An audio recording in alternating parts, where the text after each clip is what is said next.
ពេលអ្នកដើរចង់មកក្នុងបានទប់ពិភពលោករលេបាក់មានតែអ្នកប៉ុណ្ណោះរាល់ចង់វាក់បែករងប្រាប់ខ្ញុំថាខ្ញុំកើតមកដើម្បីស្រឡាញ់អ្នកគ្មានចង់ងាយឬពេលវេលាអាចបំបែកបានទេពីវាបដែលអ្នករស់នៅក្នុងបេះដូងខ្ញុំព្រោះខ្ញុំឃើញអនាគតនៅក្នុងភ្នែកអ្នកសូវបានរាប់ពាន់ម៉ែក៏រាប់លានតែរាល់ផ្លូវណាំងនងខ្ញុំត្រឡប់ផ្ទះតែបើខ្ញុំមិនได้តែម្នាក់ឯងអ្នកគឺជាមូលហេតុអ្នកគឺជាពន្លឺអនាគតរបស់ខ្ញុំនៅក្នុងភ្នែកអ្នកនៅពេលអ្នកហើយឈ្មោះខ្ញុំស្រាលសូម្បីតែភាពស្ងៀមស្ងាត់ក៏មិនដូចមុនទេ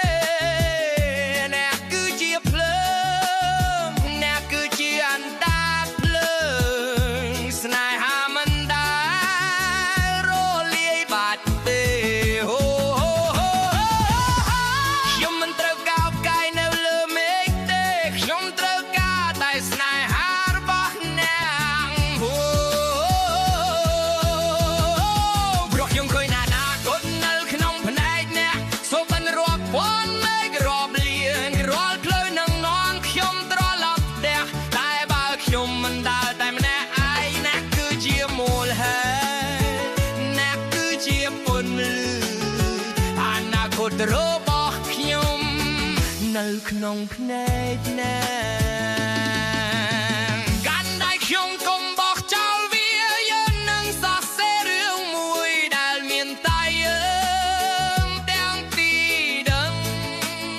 ឆ្លងកាត់ភាពមកងឹតឆ្លងកាត់ការប្រយុទ្ធ